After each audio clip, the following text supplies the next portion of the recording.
Can you beat Pokémon only using Tackle?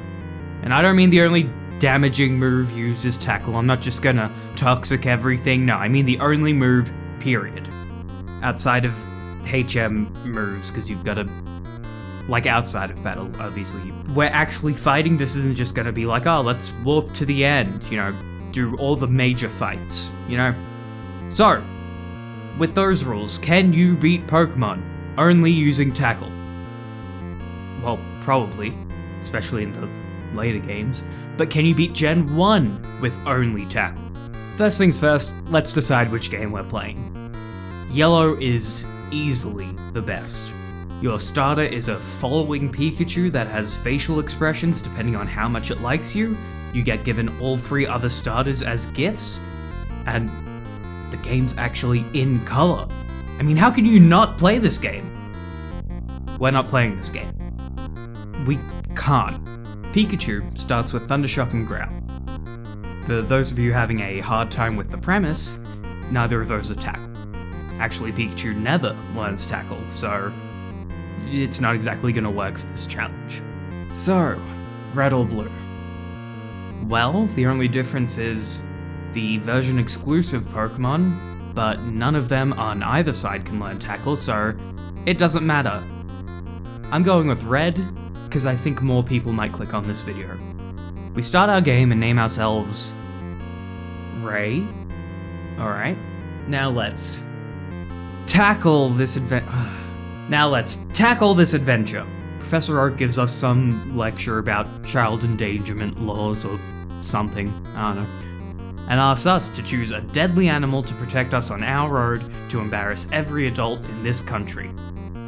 Now, what starter are we choosing? Yeah, it's not gonna be Charmander. Despite the thumbnail, yeah, Charmander learns Scratch, not Tackle. So, we can't use it. So, between Bulbasaur and Squirtle, we're going with Bulbasaur. The difference in stats between Blastoise and Venusaur isn't big enough to really sway me either way. What it really comes down to is the type. While we can't use any moves other than the normal type Tackle, types are still very important for defending against other Pokemon. Neither of them are going to be resistant to Brock, both of them are going to be resistant to Misty, but only Bulbasaur resists Lieutenant Surge, making Bulbasaur a much better choice for the early game, when we don't have as many options. Speaking of which, we've got a few water types that we can catch that'll learn Tackle, including one of the best Pokemon in any game you can get it. Bulbasaur's the only grass type that learns Tackle, so type diversity beats the coolest sprite. We're naming Bulbasaur Raider, because I don't really know anything about sports and I can't be bothered to look things up. But I am Australian, and occasionally I do care about the NRL. So, we're naming this guy Raider, because this Bulbasaur is gonna turn into a green machine. We take on our rival and we're not off to the best start. On the early routes, we pick up Storm the Rattata, Knight the Nidoran, Rapido the other Nidoran, and Manly the Caterpie. With the team in tow, we easily take revenge on our rival and trek through Viridian Forest. Once we get everyone up to level 14, we take on the first gym leader, the Rock-type specialist Brock. Now I'm gonna quickly explain how I'm doing gym leaders and other big battles in this challenge, so I'll attempt each major battle without leveling above the opponent's ace, and with no items. If after a few attempts I can't win like that, I'll give it a few more tries, this time using items, and if I still can't win, fuck it, I can do whatever I want. Except use a move other than Tackle. Going into Brock, and I'm not feeling confident. His rock types have pretty good defenses, and they all resist Tackle, meaning our already dreadfully bad damage is going to be cut in half. Frankly, when I started this, I thought he was going to be the toughest fight in the game. I wasn't sure I would make it past him without overleveling. But we go to fight him and...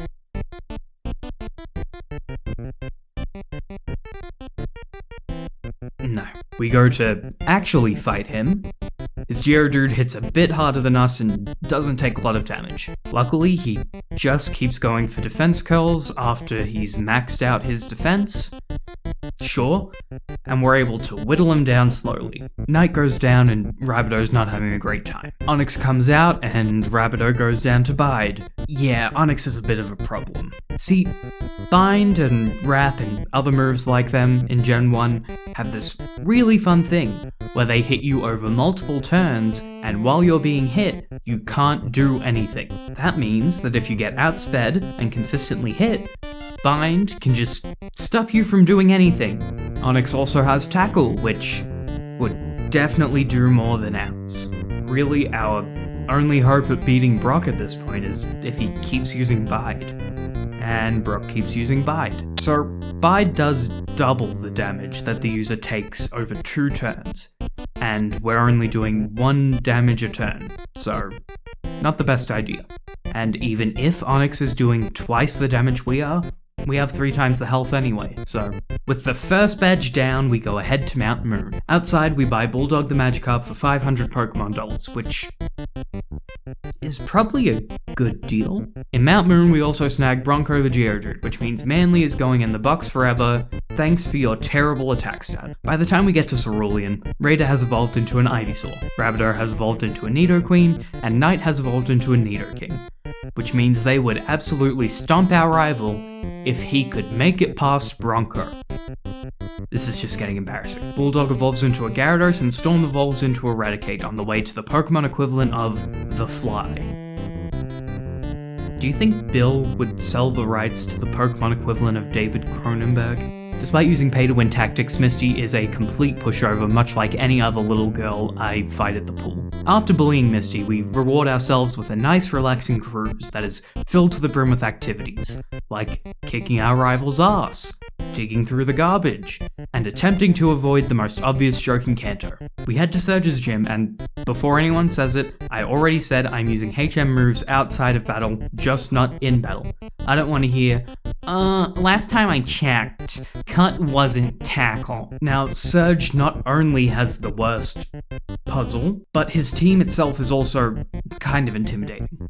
They're all fast, they only have 1 weakness, they've got pretty strong moves. I mean, if only he had a weakness we could very easily take advantage of. Yeah, so Bronco takes him out, losing a whopping 2 health in the process. Before Rock Tunnel, Bronco evolves into this absolute freak, and we grab Rooster the Voltorb and St. George the Onyx. On the other side of the tunnel... no. We quickly run into the Pokémon Tower to squeak out a win over our rival and quickly skip town.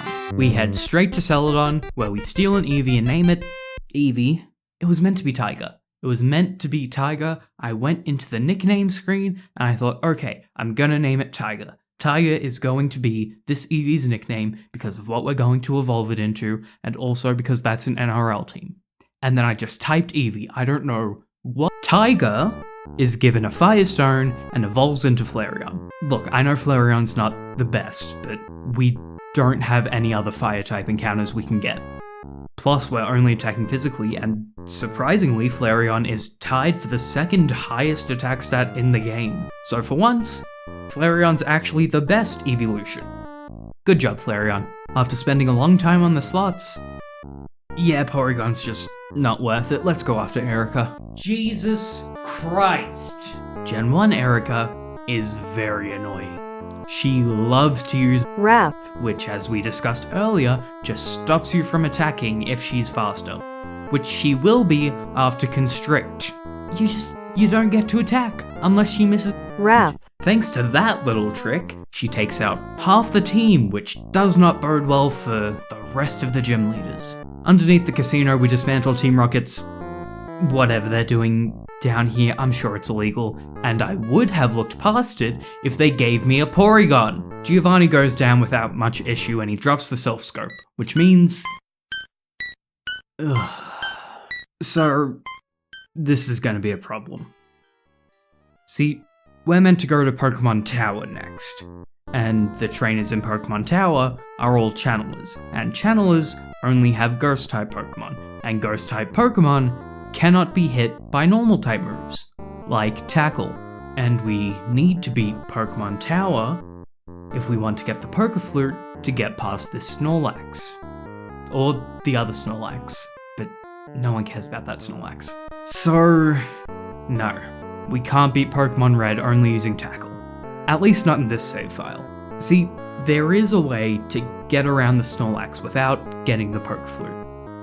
But I can't do that because I've beaten almost every single trainer in this game so far. So I reset the entire game, and I did everything again, avoiding as many trainers as possible, so I had to grind way more wild Pokemon, but I got back to where I was. Please subscribe. Now that we've played half the game over again, we can let this trainer Metal Gear us use this Pidgey I grabbed to run away to Celadon. And yeah, I know I could use Teleport on Rooster, but shut up. We take a quick look at that Snorlax, just like Dad. Then we go back to Lavender without going through Saffron. We fight this one guy, we tackle this jellyfish that jumps us outside of Lavender, and then we go back to Celadon, where the Snorlax is gone, just like Dad. Now we can finally go to Fuchsia City. On the way, Raider evolves into Venusaur, just in time to get replaced by Warrior the Tauros that we get from the Safari Zone. While we're there, we grab the HM for Surf from this old guy in a weird shack out in the middle of nowhere, and pick up these... Ew. We trade the teeth for steroids and get ready for Koga. And he puts up a fight. A muck with Minimize, Disable, and Poison Gas was damn near ready to wipe my team, but we got lucky enough to hit it a few times that we can take it out. Koga then brings out his ace, and uses self-destruct. Sure, so I guess everything was fine, which means now it's back to Saffron to fight Sabrina. Except, if you remember, we didn't do Pokemon Tower. And because we haven't done Pokemon Tower, Silphco is blocked off. And if we can't beat Silphco, the gym is also blocked off. So, what do? Are we done? Do we go through the Pokemon Tower? No, you dingus. We just kill almost all of our Pokemon, except for Pidgey, who we make deathly ill. We go into the Safari Zone, try to leave the Safari Zone, then take a quick nap, actually leave the Safari Zone. Now the employees will think that we're entering the Safari Zone. We head to Viridian. After 500-ish steps, we jump over the sledge, the Safari Zone employees use black magic to teleport us back to the reception, and we just kind of walk back and forth until Pidgey dies of dysentery. And then we can walk through walls for a few minutes, which means we can get into Silphco. And I know I could have just walked into the gym, but at the top of the tower, both our rival and Giovanni are waiting for us. But separately, they're not like together or anything. Owl's the rival? Let's go do the psychic gym.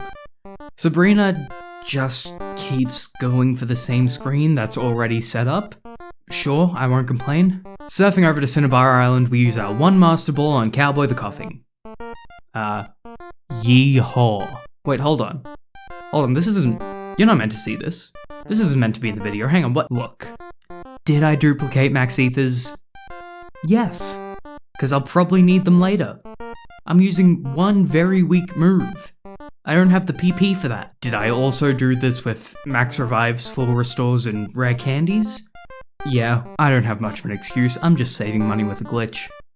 Look, if you are fine with the Snorlax thing and the Silphco thing, then you should be fine with this. I don't see what the difference is. I mean, it's not like I used PK Hex to save all my Pokemon from the first game that I kind of sort of softlocked and transferred them over to the second game, along with a level 100 Mewtwo, to quickly get back to where I was. I mean, that would be cheating, and I would not stand for it. Cowboy gets a tumorous little buckaroo, and we grab the gym key from the basement of a haunted mansion. And now we can teach this old man a lesson. But Blaine isn't exactly senile. He's got some strong Pokemon, and he really likes to burn us. Plus he's got Fire Spin, which works like rap. If only he had a weakness that we could easily take advantage of.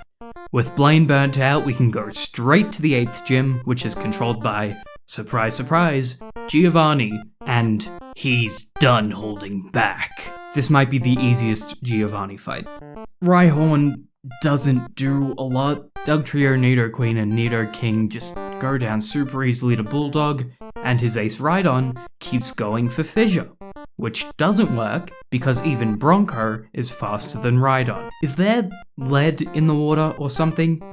Why are all the gym leaders so goddamn stupid? But thanks to Giovanni fighting like a complete moron, we're now able to take on the Pokémon League after only using Tackle. On our way to becoming the best of the best, our rival wants to fight us again. Yeah, he still sucks. After we push some rocks in Victory Road, we're ready to tackle the Elite Four. How much am I getting paid for this? And this is when we actually need to lock in.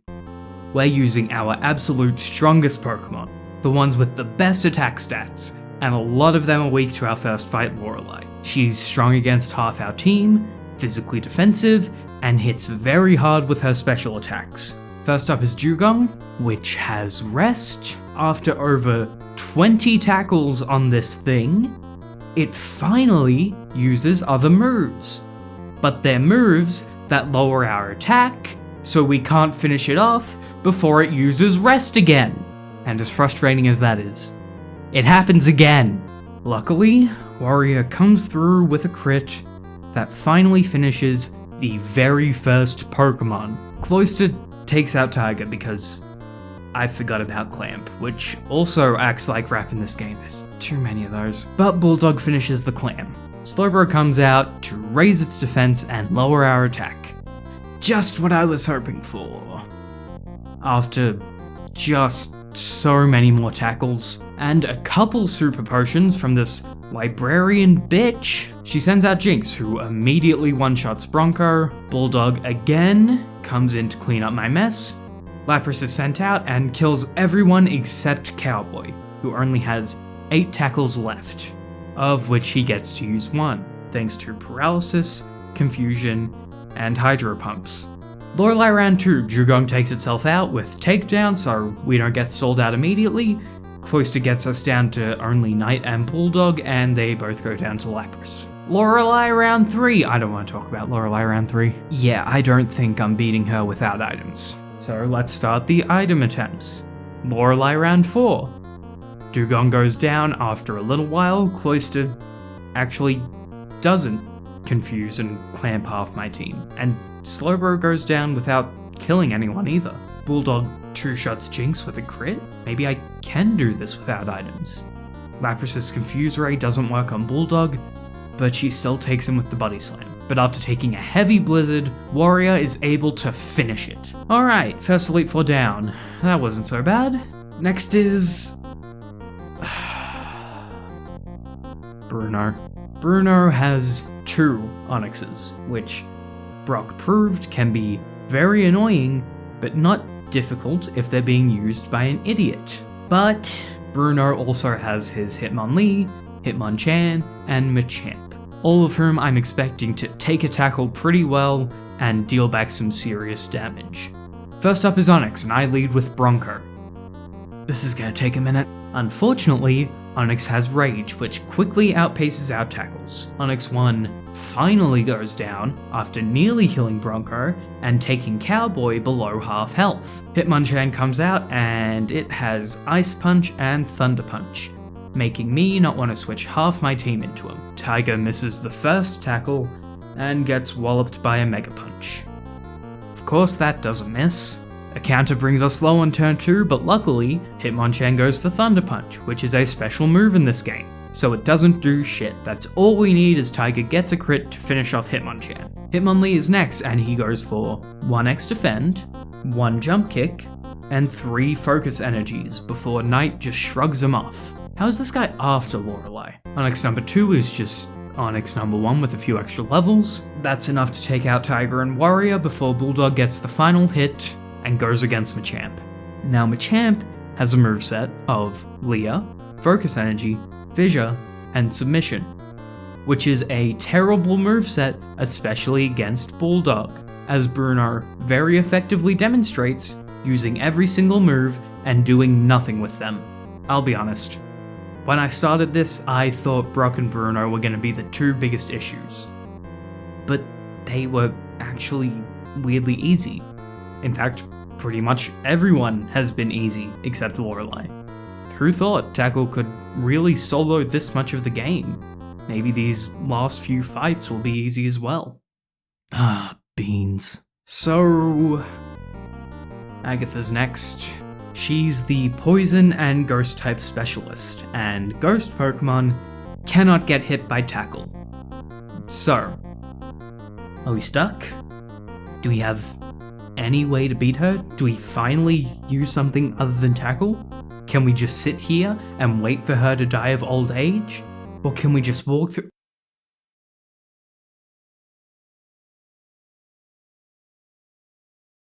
Okay, never mind. Yep, there's no way for us to skip Agatha without skipping the entirety of the Elite Four and the Champion. At least as far as I'm aware, which would go against the spirit of this challenge. Now, in other games, we might have a couple ways to deal with a Ghost type, but they're not going to work here. Enemy trainers and wild Pokemon don't have PP in Gen 1. They just get to use all their moves infinitely, so we can't force her to struggle. Moves like Foresight and Odor Sleuth don't exist yet, and even if they did, we couldn't use them. Curse wasn't introduced until Gen 2, so none of the ghosts have that, and abilities don't exist yet either. So, there's really nothing we can do. We have to use a move that isn't Tackle. This challenge is impossible. But fuck it, let's keep going. I can't get past her Haunter and 2 Gengars with Tackle, so I'm just gonna use some other moves. I will still tackle her Golbat and Arbok, just not the Ghost because obviously I can't do that. First up is Gengar, who goes down to a couple of rock throws. Golbat really loves to confuse us, and also likes to use Haze to get rid of the confusion, so I mean that's something I guess. Haunter is next, and Haunter is gone. Arbok paralyzes Knight, and that's about all it can do. Gengar number 2 uses a Nightshade and a Toxic, and that's it.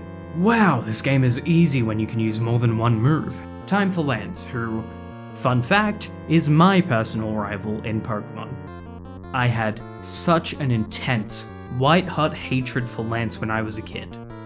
But eventually, I matured and I got over it. Now, I harbor no ill will towards him whatsoever.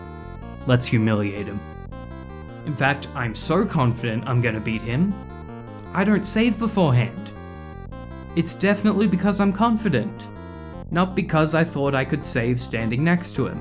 Gyarados is first, and I completely forgot I had Bronco in front. I'm just very confident. A crit Hyper Beam almost kills Bulldog, and a second takes it. Cowboy misses as Lance uses a Hyper Potion. Cowboy narrowly finishes Gyarados because Lance just decided to throw with Dragon Rage and Leer. Gen 1 AI really loves to use moves that greatly raise a stat, and this Dragonair does exactly that, only using agility. It dies, but it was pretty fast, I guess. The second Dragonair does almost exactly the same thing. The only difference is that Lance wastes a Hyper Potion on this one. Look, I know competitive players talk about how important speed is, but I think you actually have to do damage at some point. Aerodactyl seems to have got the message, and finishes off Cowboy. Knight comes in and the two of them wrestle down to the bottom of their health bars. Just as they're about to finish, Lance has another fucking Hyper Potion. What happens next isn't important. We mow down the old woman again and actually save in front of Lance. Leading with Cowboy goes a bit better. Bulldog finishes Gyarados with most of his health left, but it does come at the cost of Dragonair 1 actually fighting back with Slan. Bulldog is able to hang in there, but Dragonair 2 finishes him off. Bronco goes down to half after another Hyper Potion, and I switch to Tiger to finish it off. Bronco doesn't do much to Aerodactyl, mainly because of confusion. Knight doesn't fare a whole lot better, and as I send Warrior in to finish things off, guess what? Hyper Potion. With a lot of luck, Warrior finally finishes the terrible Pterodactyl. Going into one of the strongest Pokemon in the game, we have Warrior at 57 health and Tiger in the back at full. Tackle from Tiger actually does decent damage, but Dragonite puts up a barrier. Tiger misses and Dragonite goes for agility. Hopefully the first of many. I thought this might be where I pull through because of Lance's terrible Gen 1 AI. Unfortunately, Dragonite crits with Hyper Beam on Tiger. and then immediately does the same to Warrior. Alright, let's do Lance again. Bulldog almost wins the Gyarados battle, but Lance cheats with our Hyper Potion. Cowboy goes down before Bulldog can claim the kill, and then goes down to Dragonair number 1. Tiger beats it, and then almost gets Dragonair 2, but Lance has his goddamn Hyper Potion. Goodbye, Tiger! Knight finishes this noodly bastard, hopefully for the last time. Bronco and Knight go down, but they bring Aerodactyl with them. Now it's just Warrior against Dragonite. Dragonite starts with a couple agilities and then hits with a Hyper Beam. Thanks to a crit with Warrior, we get it down to just having one hit left. But would you believe that Lance has another Hyper Potion? Oh boy, it must be fucking Christmas! Dragonite misses Slam, then uses 2 more agilities. Sure, Slam then hits hard enough that a crit on the next one will kill. And Warrior gets a critical hit that finally finishes off Lance. Get fucked. How much money do you spend on hair gel, you cheating bitch? And that means we're here. At the end. We've gone through all the major battles. All the rival fights which were just an annoyance. The gym leaders that barely fought back. And the Elite Four that proved why they were the best and almost stopped us where we were. But now we're ready to face the ultimate challenge. The champion. The one who's proved that they're better than the best. The one who might finally prove that we're not worthy. The one that... Wait, this guy's the champion? Well, with a bit of luck, a lot of determination, and occasionally messing with the fabric of reality, we can finally answer the question. Can you beat Pokémon Red using only Tackle? No! Because this old bitch won't retire.